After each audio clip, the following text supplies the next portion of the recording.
Coming up on Commodore News, we'll take a look at the Maury NJROTC's participation in the presidential inauguration and get you up to date with spring sports season, all this and more on Commodore News.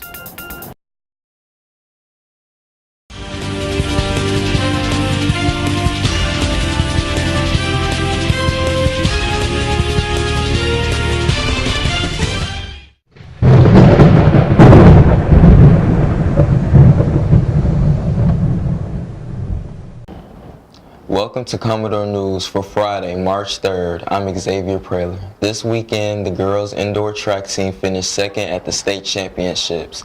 Maya Say won 55-meter hurdles, while Brooke Stiff won the triple jump. Now here's Amani Terrell in the control room with details about today's upcoming events. Thanks, Xavier Praler.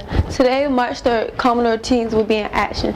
The boys soccer team takes on Bayside, Patterson Stadium. Games today is at 7 o'clock p.m. The baseball team hosts Greenbrier Christian. The match starts at 1 p.m. here at Maury. Back to you, Xavier. Thanks, Amani. In January, the Maury ROTC Color Guard participated in the presidential inauguration. Commodore News correspondent Manene Rugoe. The Maury NJROTC has a long history of honors and success, and this year they were honored by being chosen to present the colors of our nation at the kickoff of the presidential inauguration activities.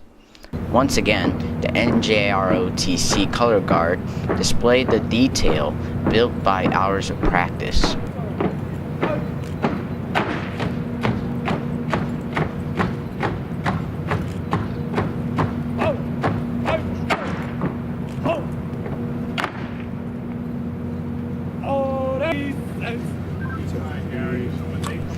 The importance of this occasion was not lost on its commander or the cadets of the Maury NJROTC unit.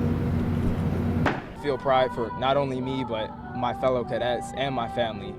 My dad was in the Navy, and for me to do this, it's just a blessing. Outstanding. This is the best they ever did. The precision, and I was right. They are on par with the military services, the best we have. It's an outstanding feeling. I mean, all that we've worked for, it's finally paying off, and it's my fourth senior year at Maury High School, ROTC. I'm the commanding officer, and just to be able to do this is just, I'm proud. I'm proud of my unit, I'm proud of my cadets, and I'm proud that just for all that we've worked for, it's finally paying off, and we're getting recognition. And we're Norfolk Public Schools. Even though we don't get recognition for a lot of things, it's just a beautiful moment for us. The year isn't over, and Maury will host the boot camp for all NJROTC units in Norfolk at the end of March. For Commodore News, I'm Manene Rugoe. Thanks, Manene. Just a reminder, the discount on senior ads in the 2017 yearbook ends tonight.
That's a wrap for this broadcast, Commodore News.